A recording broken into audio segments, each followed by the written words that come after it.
Madame, monsieur, bonsoir, j'espère que tout le monde va bien. Je vais vous expliquer rapidement et simplement dans cette vidéo pourquoi vous ne devez surtout pas vendre vos cryptos parce que on est dans une période vraiment très complexe et je vais tout te dire sur pourquoi tu ne dois pas vendre. Bien évidemment, encore une fois, avant que ça commence, tu likes, tu t'abonnes, tu actives la cloche, tu commentes, tu partages et tu rejoins mon Telegram qui est en description et en commentaire épinglé. Tu as tout ce qu'il te faut dessus, donc vraiment, n'hésite pas à aller faire un tour dessus, simplement. Et n'hésite pas à coupler YouTube et Telegram, comme ça tu n'auras plus aucun problème sur tout ce qui se passe au niveau géopolitique, mondial et même 2-3 conseils sur le marché. Donc mon trêve de blablaterie, on va aller faire le tour rapidement de ce qui se passe sur le marché. Comme tu peux le voir, notre cher Bitcoin à l'heure actuelle est aux alentours des 68 000 $ avec un ETH à 1974. On reste sur des niveaux relativement faibles pour la période. Je pense que tu es bien au courant qu'on est en crise mondiale au niveau par exemple des liquidités, etc. Bref, je ne te ferai pas de dessin, mais globalement c'est la merde mondialement parlant, puisque au niveau des liquidités, on est à sec. Les États-Unis ont l'air un petit peu de relancer la planche à billets, mais rien de bien fou finalement. Voilà, avec un XRP à 1,43, un BNB à 630 $, bref, un Solana à 85. Au global, on se maintient sur des niveaux qui sont relativement bas. Encore une fois, je le répète, on est à un prix divisé par 2 de l'ATH et on est repassé sous l'ATH du dernier cycle, qui était donc aux alentours des 74 000 $. Maintenant, je vais essayer de t'expliquer simplement et rapidement qu'est-ce qui fait que tu ne dois pas vendre et qu'est-ce qui fait que tu dois continuer à croire en tes convictions et en ton bac, tout simplement. Première chose à comprendre, c'est que tu as une adoption institutionnelle. Je te fais pas de schéma encore une fois, tu le sais très bien, tous les fonds d'investissement, que ce soit BlackRock, que ce soit Fidelity, que ce soit Vanguard, bref, il y a énormément de fonds d'investissement qui gèrent pas mal de choses dans le monde, au niveau de l'argent notamment, au niveau des liquidités, qui sont en train d'affluer un petit peu sur le marché. On se rend compte qu'à l'heure actuelle, on a pas mal de fonds d'investissement qui continuent d'acheter, même si on a pas mal d'outflows qui sont effectifs sur les ETF à l'heure actuelle. Je crois qu'on a plusieurs millions d'outflows au global, mais apparemment, de ce que je crois comprendre, les fonds d'investissement commencent petit à petit à racheter la peur, puisque forcément ils manipulent un peu comme ils le veulent, ça fait partie quand même des market makers et des institutions, et ils commencent à racheter un petit peu la peur qui font vivre finalement sur le marché des cryptos. On a pu observer un regain de popularité au niveau des ETF crypto en Europe notamment depuis le début de l'année. En plus de tout ça, on a de plus en plus de banques, notamment aux États-Unis, qui sont en train de redistribuer et de rebattre un petit peu leurs cartes, puisqu'ils se rendent compte que la crypto, ça permet de faire pas mal d'argent, en tout cas pour les gens qui veulent en acheter. Proposant justement des services d'achat et de vente de crypto, ils peuvent aussi en profiter, comme finalement les institutions et les market makers qui sont eux aussi déjà dans le grand bain. Et donc tout ça au global, on appelle ça la smart money. Ils sont en train de maintenir de certains niveaux au plus bas, comme notamment par exemple sur Bitcoin, on maintient des niveaux assez bas pour justement pouvoir acheter à ces niveaux-là. Et puis, je ne te fais pas de dessin encore une fois, à partir du moment où ça va commencer à en reparler un petit peu de manière bullish, les gens vont commencer à se réintéresser à tout ça, à se dire finalement c'est peut-être pas une mauvaise idée d'investir dans les crypto-monnaies et surtout le Bitcoin, et bam, ça va s'envoler de manière relativement fulgurante. Alors après, encore une fois, ça c'est un scénario relativement parfait, d'accord? C'est pas un scénario qui va se passer du jour au lendemain comme ça en 5 minutes, il faut du temps pour ça, il faut aussi de la hype autour de ça, et à l'heure actuelle, comme tu le sais sûrement, la hype elle est au plus basse, puisque si je te montre un petit peu comment ça se passe sur le marché, on est quand même en peur extrême. Voilà, te fais pas de dessin, la peur extrême concrètement c'est beaucoup de gens qui vendent parce que ils ont peur que ça chute encore plus bas et que tout aille à zéro, tout simplement. Ensuite là on va parler de macroéconomie mondiale, je pense que tu es maintenant au courant, le Bitcoin et le marché des cryptos sont de plus en plus corrélés à ce qui se passe au niveau mondial, forcément puisqu'on est un petit peu en train de légiférer ce marché. J'en reparlerai tout à l'heure et j'ai fait une vidéo là-dessus sur tout ce qui est Clarity Act, Genius Act, etc. et aussi un petit peu dans le monde comment ça se passe. Donc vraiment n'hésite pas à aller la voir, ça peut te permettre de mieux comprendre comment ça va se passer dans les prochains mois, les prochaines semaines. Je pense aussi encore une fois que tu as été au courant, sur les 3-4 derniers mois, on a eu une baisse des taux directeurs de 0,25 je crois en décembre dernier si je me trompe pas, et depuis on stagne, d'accord? Au niveau de la macroéconomie mondiale, je pense que tu as pu le voir, on a baissé les taux, je sais plus exactement quand, mais je sais qu'on a baissé les taux de 0,25 points et que depuis on stagne un petit peu. Alors ce qu'il faut comprendre c'est que Jérôme Powell à la tête de la Fed, c'est lui le président, le gouverneur de la Fed, c'est lui qui dit si oui ou non on doit baisser ou monter les taux. Et je crois que c'était hier, puisqu'on est samedi 21 février à l'heure où je tourne, et hier on a eu de la data sur l'inflation, si je me trompe pas, et l'inflation continue de monter. Je pense que tu es au courant encore une fois, au niveau de la macroéconomie, c'est pas forcément une bonne chose que l'inflation monte, et donc pour contrer justement cette inflation, il faut que la Fed puisse prendre des décisions, aille dans le sens justement de l'inflation, pas forcément dans le sens du marché, que ce soit des marchés comme les actions, les obligations, les bons du trésor américain, etc., dont la crypto. Et forcément, au niveau de la macroéconomie mondiale, ça commence à peser, puisque, encore une fois, les États-Unis, c'est un des plus gros pays du monde, un des pays les plus puissants du monde, justement, je pense que tu es au courant, mais la plupart des échanges de matières premières se font en dollars américains, bien évidemment. Et il faut que tout ça soit bien pondéré au niveau des taux directeurs que, justement, la Fed dirige grâce à notre cher Jérôme Powell. Ensuite, en deuxième point, on va parler de la monnaie fiduciaire et du dollar notamment, ou encore de l'euro, qui sont de plus en plus obsolètes. Pourquoi? Parce que déjà, on parle de la disparition du cash. Alors aux États-Unis, je sais pas trop comment ça se passe, mais en Europe, c'est déjà un peu le cas, hein. On essaye de mettre en place justement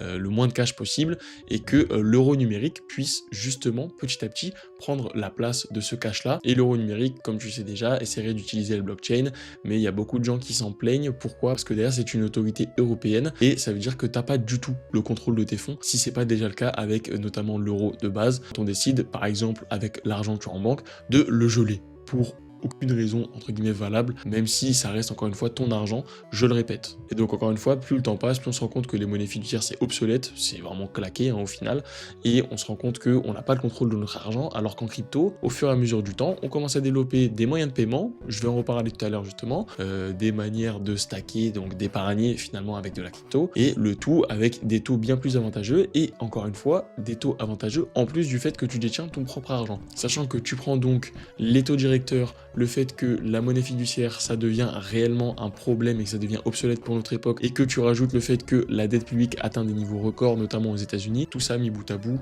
c'est vrai que ça commence à faire beaucoup pour le dollar et pour la macroéconomie mondiale. Donc tout ça, ça impliquerait quoi? Ça impliquerait que les gens commencent à se dire, la monnaie fiduciaire, le fait que je détienne pas mon argent en banque, le fait que les taux d'intérêt que j'ai en banque soient claqués, je décide de me tourner vers un marché qui m'apportera un petit peu plus de valeur, et je décide un petit peu de me tourner faire des marchés qui font un petit peu plus d'argent, encore une fois, avec un petit peu plus de risques. Et donc tout ça mis bout à bout, donc l'argent qui est obsolète, donc l'argent liquide, hein, comme le dollar ou l'euro par exemple, le fait que tu détiennes pas ton propre argent, et le fait aussi, et encore une fois, que tu aies des taux dégueulasses en banque, notamment l'exemple en France avec le livret A qui est à 1,50 et la plupart des livrets qui sont aussi à 1,50, tu te rends bien compte que au global, les gens en ont marre et ils veulent se tourner vers des actifs qui sont un petit peu plus potentiellement risqués, mais qui peuvent te rapporter gros, comme le Bitcoin, ou encore l'or et les métaux précieux, bien évidemment. Même si en ce moment, je pense que tu es bien au courant et que tu peux le voir, je te remettrai des charts à l'écran. Les métaux précieux, c'est pas trop ça fait des vagues, ça fait des grosses montagnes russes. Et le Bitcoin, c'est un petit peu pareil, sauf que c'est un petit peu plus brut. Et potentiellement plus tard, même si c'est déjà le cas, notamment je crois pour les États-Unis et certains autres pays comme le Salvador, comme des sociétés du style MicroStrategy, on parle de réserves de valeur d'or numérique, comme le Bitcoin par exemple, parce que voilà, il est limité, comme un petit peu l'or, etc. Et ça pourrait potentiellement servir de réserve des valeurs, et donc tout ça va venir faire changer un petit peu les choses au niveau du marché, parce que forcément, si ton État, si ton institution commence à accumuler du Bitcoin, ça montre qu'ils ont confiance, et donc s'ils ont confiance, toi en tant que personne lambda, finalement, tu peux aussi faire confiance à cette monnaie. Donc voilà, tous ces points mis bout à bout, ça fait notre deuxième chapitre, donc la macroéconomie mondiale. En troisième point, on va parler de réglementation. Je t'ai fait une vidéo dessus, donc encore une fois, n'hésite pas à aller la voir si tu ne l'as pas vue, notamment sur le Clarity Act et le Genius Act. Mais voilà, on arrive sur un projet et un sujet qui fait un petit peu des vagues. Là, je vais te parler uniquement du Clarity Act parce que le Genius Act, c'est pas vraiment ce à quoi on s'attendait au niveau du marché des cryptos.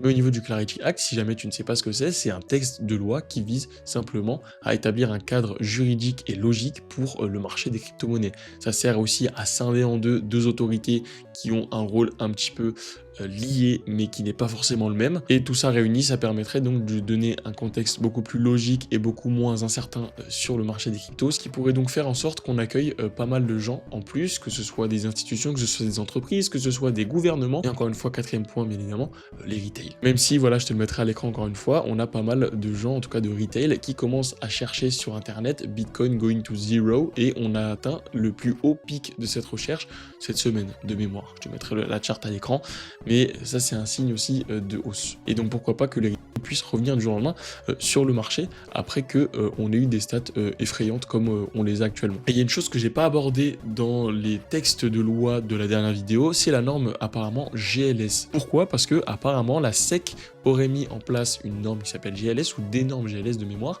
Et ces normes-là, ça permettrait simplement de pouvoir valider beaucoup plus facilement de nouveaux ETF, notamment par exemple sur des altcoins. Je pense que tu le sais, on a pas mal d'entreprises et de fonds d'investissement qui ont soumis des dossiers à la SEC, finalement, des dossiers d'ETF, pour des altcoins qui n'ont pas encore été validés, du style AVAX, du style Link, je crois. Bref, pas mal de ce genre d'altcoins, des altcoins aussi RWA, du style Ondo aussi. Et donc, toutes ces normes GLS permettraient à la SEC de valider beaucoup plus simplement et rapidement, ce qui est donc bullish pour les marchés, parce que, à la base, je le rappelle, le marché crypto, ça reste un marché un petit peu de niche, c'est un petit peu plus compliqué d'y accéder que le marché des actions, par exemple. Parce que le marché des actions, au départ, ça reste un marché qui est accessible depuis ta banque, depuis certains brokers, etc. Alors que le marché des cryptos, il faut quand même que tu puisses comprendre déjà ce que c'est que la crypto, et puis en plus que tu installes des applications dédiées et qui ne sont pas forcément accessibles via ta banque, même si c'est de plus en plus en train de se mettre en place. Et donc toutes ces réglementations-là, ça mettrait fin au contexte flou juridique qu'on a à l'heure actuelle. Et vu que les gens qui investissent dans les marchés adorent tout ce qui est clair, eh bien ça permettrait de faire revenir les gens sur le marché directement. Et donc que les fonds d'investissement soient plus en confiance, que les exchanges aux États-Unis aussi soient plus en confiance pour investir, ça permettrait simplement de permettre une plus grosse confiance en la crypto-monnaie et donc amener encore plus de gens que ce qu'il y a déjà. Parce que je le rappelle, il y a moins de 7% de la population mondiale qui investit en crypto, comme quoi on est donc early, encore une fois. Et en dernier, on va parler donc de la technologie et certains fondamentaux de la crypto-monnaie, notamment le fait que à l'heure actuelle, plus le temps passe, plus on a des solutions de paiement qui se mettent en place pour pouvoir payer justement en stablecoin. Je crois qu'on a connu une hausse de plus de 50 ou 60% sur toutes les transactions en B2B, donc business to business, si jamais tu ne sais pas ce que c'est entre deux commerçants par exemple. Ça te permet simplement de procéder à des paiements qui soient plus simples et plus sécurisés pour deux personnes qui travaillent ensemble par exemple. Et en deuxième point, on a une fenêtre historique qui s'appelle la fenêtre historique post-halving. Pourquoi? Parce que si tu n'es pas au courant, les marchés à la base de la crypto sont des marchés cycliques. Donc c'est-à-dire que tous les 4 ans, on se retrouve avec la même chose. Ok, donc tu as ton halving, ça range un peu, ça se casse ta gueule, et puis d'un coup, bam, un an et demi après, voire même peut-être 2 ans, ça commence à faire son boom et ça commence à péter vers le haut. Là, on est un petit peu dans ce cas de figure-là parce que le halving a eu lieu en avril 2024, si je me trompe pas.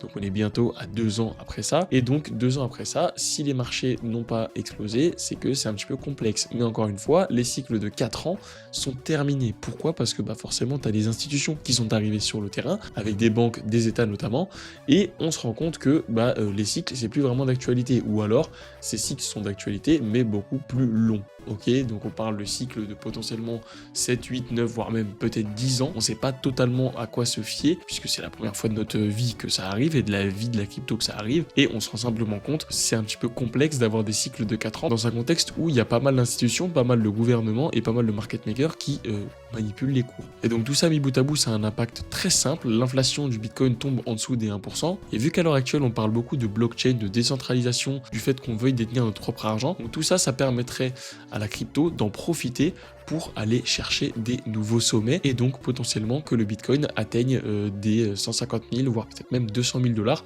au plus haut. Voilà, on espère aller chercher des niveaux un petit peu plus gros comme ça sur le Bitcoin notamment. Voilà, j'espère que la vidéo vous aura plu. Le rec fait actuellement 23 minutes, ça fait 23 minutes que je déblatère. Et encore une fois, comme d'habitude, si la vidéo t'a plu, n'hésite pas à liker, à t'abonner et activer la cloche. Et si tu n'es pas déjà sur le Telegram, n'hésite pas à le rejoindre, c'est totalement gratuit. Il y a tout ce qu'il te faut dessus. Et n'hésite pas aussi à coupler YouTube et Telegram parce que tu as absolument tout ce qu'il te faut dessus. Des vidéos de ce type, des infos sur Telegram, des bons conseils sur Telegram aussi pour notamment faire face à une période de peur comme on a actuellement. Donc les deux couplés, ça peut te permettre, je pense, de faire un petit peu d'argent pour le prochain bull run si on n'est pas déjà en phase de plus bas pour aller chercher un nouveau plus haut. Donc voilà, prends soin de toi, prends soin de ta crypto, prends soin de tes proches et puis nous on se dit à la prochaine dans une prochaine vidéo.